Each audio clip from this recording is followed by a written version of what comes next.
Hello mga ka-journey. Ayan, napakaganda dito kasi ayan, wala kang makikita mga bahay dito sa lapit. Yung malalayo yung mga bahay nandun pa. Kaya yung mga maririnig mo dito, yun lang mga huni ng ibon. At saka yung, ayan, may batis. Kaso marumi. Marumi yung batis nila. Pero walang mga basura. Ayan. May sapa dito. Oh. Malalim. Bakit? Ano yan? Pwede ba maligo dyan? Maitim yung tubig. Kahit walang mga basura, parang marumi din yung tubig. Ay, yung service namin nandoon sa likod. Tinanggal to, tinanggal. Alin? Ito. Ano?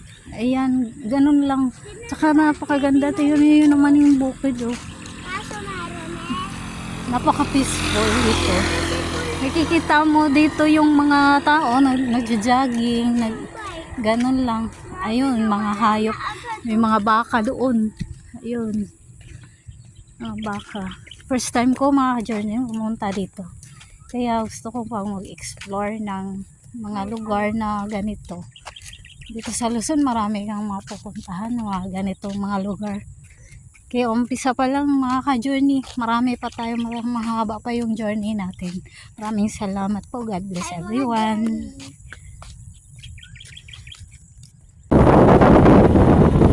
Sabi niya na ano daw yung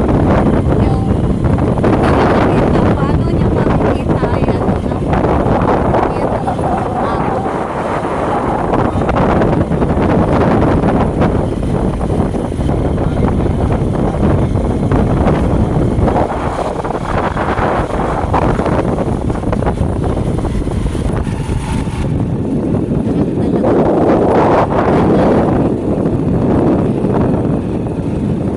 kita mo talaga yun.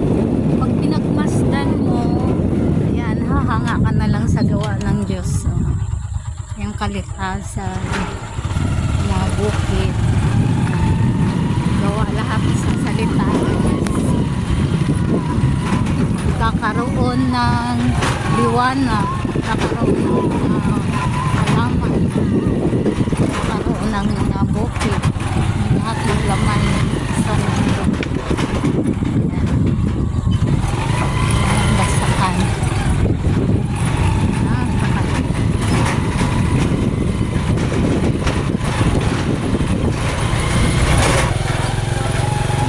Oh, isda yung tuwan doon sa amin.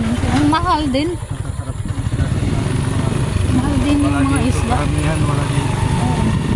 Kasi sa Visayas, pag may ganito lang, siguro hindi ako ma-ignore ng mga pagtatanim ng palay. Hindi ako wala kasi yan sa amin. Pinalakihan ko tubo. Ay yung tuwan.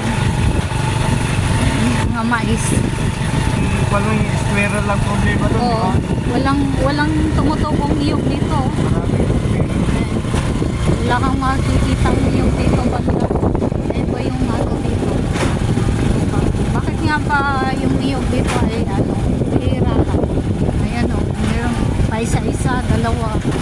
Ayan. Bihira lang yung